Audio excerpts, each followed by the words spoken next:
What's going on, everybody? I hope you're all well, and welcome back to Dragon Age Origins. As always, this is not a main episode of the Let's Play. This is going to be another episode of Codex reading, so if that's not something you're interested in, go ahead and click away now and wait for a main episode of the Let's Play. If that is something you're interested in, then let's get our nerd on. We shouldn't have too many, but we will have a couple. So, items. We have Bards dancing shoes. The rules of the grand game are clear. Anything goes.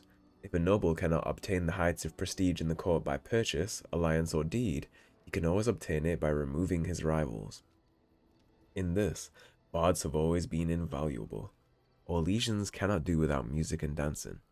Even when they know that half the musicians in their ballroom are spies in the employ of their enemies, they welcome the scoundrels with open arms. In fact, that makes music and musicians so much more popular, for it makes the game more exciting. So Orlesians have this political thing called the Grand Game, which is essentially them all sticking knives in each other's back and snaking each other out for power, kind of like the Game of Thrones. That's essentially what the game is, and it's a whole bunch of political bureaucratic nonsense where they snake and ruin their enemies on a whim, basically for fun. So, we only have one here in Culture and History. This is the History of the Drydens. In the years following the siege of Soldier's Peak, all those who carried the Dryden name were hunted by King Arlen's forces. Our noble Dryden name was smeared, and all lands and holdings belonging to the Drydens were seized by the crown. The king feared that the rebellion started by Sophia would be kept alive by her loyal friends and family, and anyone with connections to the Drydens suffered greatly. It is little wonder, then, that the few remaining Drydens found themselves with no allies and nowhere to turn. Tobin Dryden, Sophia's brother and guardian of her young son, had no choice but to flee Ferelden. Tobin bought passage to Antiva on a merchant vessel and travelled under the name de Rocher. Once in Antiva, Tobin set about building a new, quiet life for himself and his nephew. He started a small business and eventually made a name for himself as a trader.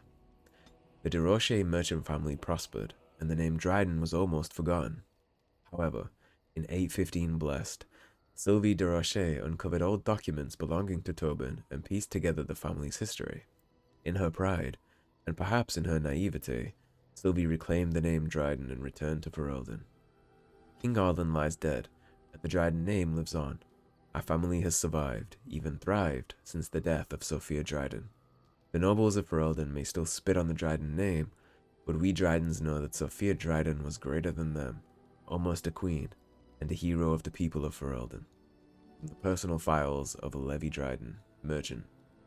The Drydens are very interesting. They're a family of servicemen, essentially. They were all wardens, known for defending the lands. They got involved in political gains, which, as I said at the start of the game, wardens don't get involved in politics. They have somewhat of a law of neutrality. They're not supposed to be directly involved, for reasons like this. Sophia Dryden became directly involved, and as Warden Commander, she dragged the Wardens of Ferelden into that conflict. And as a result, they were slaughtered, and the Fereldens were banished from Ferelden, which is very, very bad. We have one more in characters. Let's see. We have Sophia Dryden. Sophia Dryden is Ferelden's light and her most brilliant jewel. Nothing on this earth can ever quench her fire. Our lesser Sophia Dryden was the young Arlen's rival for the throne of Ferelden. Dryden was a strong and charismatic leader with much support from the Banorn. When Arlen finally won the crown, Dryden refused to relent. She pushed her claim, was caught, and accused of treason. Her sympathizers continued to support her, however. In order to appease them, Dryden was spared execution and forced to join the Grey Wardens instead. Dryden survived the joining and dazzled the Grey Wardens at Soldier's Peak with her leadership skills and charm. She eventually rose through the ranks to become the Warden Commander of Ferelden. Before Commander Dryden, the Grey Wardens were seen as a relic of an older time and an unnecessary drain on the nobles' coffers. Dryden, though, with her political connections, reinvigorated the Wardens and rapidly increased their numbers. In the meantime, King Arlen proved himself a devious king, willing to go to brutal lengths to silence his opponents. Arlen's reign of terror grew worse with each passing year, and some of the bands approached Commander Dryden in desperation, begging her to intercede. She agreed, and thus was the rebellion against King Arlen born. Arlen learned of the rebellion and took steps to end it. He publicly suspended all tithing to the Grey Wardens and declared that they were no longer welcome in Ferelden. Some of the Wardens, mindful that they were supposed to remain politically neutral, felt disgraced by Dryden's involvement in Ferelden politics and left her side, even as the king's forces lay siege to Soldier's Peak. The siege took months and ended with the death of Sophia Dryden.